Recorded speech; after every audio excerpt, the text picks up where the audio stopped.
بسم اللہ الرحمن الرحیم۔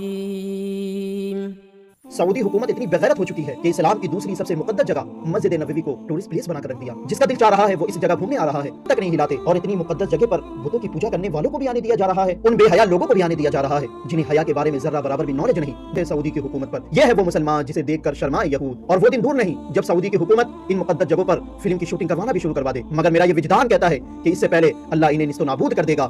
اب حالیہ وقت میں جو واقعات پیش آ رہے ہیں سوشل میڈیا پر، جس کا طوفان کھڑا ہے، میں اس پر بہت تفصیل سے گفتگو تو نہیں کرنا چاہتا، لیکن رسول اکرم صلی اللہ علیہ وسلم کے شہر مدینہ الرسول کے بارے میں تھوڑی سی گفتگو ضرور کروں گا۔ اللہ کے نبی صلی اللہ علیہ وسلم کا جسد خاکی، آپ کی قبر مبارک، آپ کا حجر مبارکہ، آپ کی مسجد، جس کے بارے میں اللہ کے نبی صلی اللہ علیہ وسلم نے واضح کر دیا کہ دنیا کی تمام مسجدوں سے اس مسجد میں نماز پڑھنا 1000 گنا زیادہ ثواب کا باعث ہے، سوائے مسجد حرام مکہ مکرمہ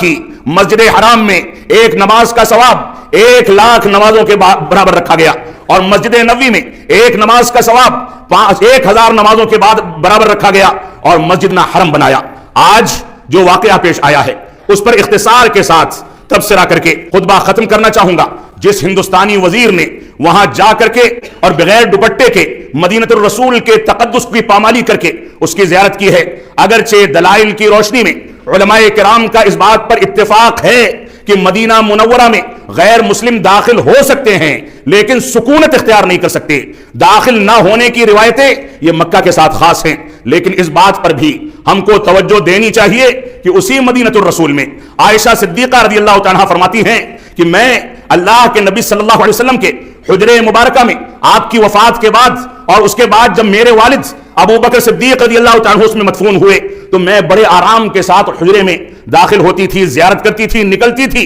میرے کپڑے کبھی کندھے پہ پڑے ہوتے تھے، کبھی بے سلیقہ ہوتے تھے، لیکن جب سے اس میں عمر بن خطاب رضی اللہ عنہ کی قبر مبارک داخل کی گئی، جب سے کہتی ہیں میں اپنے کپڑوں کو سمیٹتی ہوں،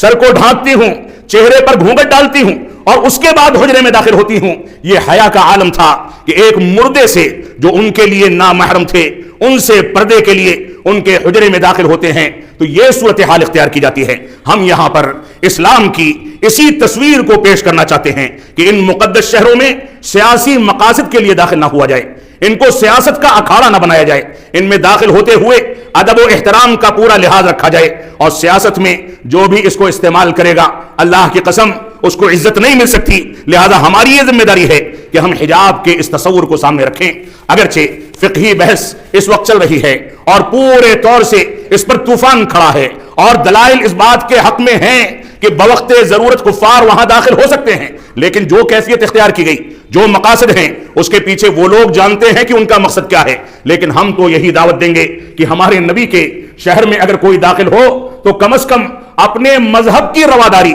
اور اپنے مذہب کی تعلیمات کا خیال کر لیا جائے، گھونگھٹ گرا لیا جائے، سر کو ڈھانک لیا جائے۔ یہ چیزیں، اس انداز کی بے ادبی کبھی برداشت نہیں کی جا سکتی۔ اللہ رب العالمین ہم کو بھی، ان کو بھی، یہاں کے لوگوں کو بھی، وہاں کے لوگوں کو بھی عقل سلیم عطا فرمائے کہ قرآن و سنت کے حقیقی مفہوم کو لے کر کے چلا جائے، اور قرآن و سنت کے شعار پر، قرآن و سنت کے شعائر پر اور ان مقدس مقامات پر کسی انداز کی کوئی آنچ نہ آنے پائے۔ یہ ہم سب کی بنیادی ذمہ داری ہے۔ اللہ رب العالمین ہم کو ان واقعات کو بہانہ بنا کر کے اپنی زبانوں کو، اپنے ایمان کو فساد کی طرف دھکیلنے سے محفوظ رہنے کی توفیق عطا فرمائے۔ ہم جب تک جئیں تب تک اسلام پر جئیں، جب ہمارا خاتمہ ہو تو ایمان پر ہو۔ بارک اللہ لنا ولکم فی القرآن المجید ونفعنی وإیاکم بالآیات والذکر الحمید، انہ تعالی جواد کریم ملک بر الرؤوف الرحیم۔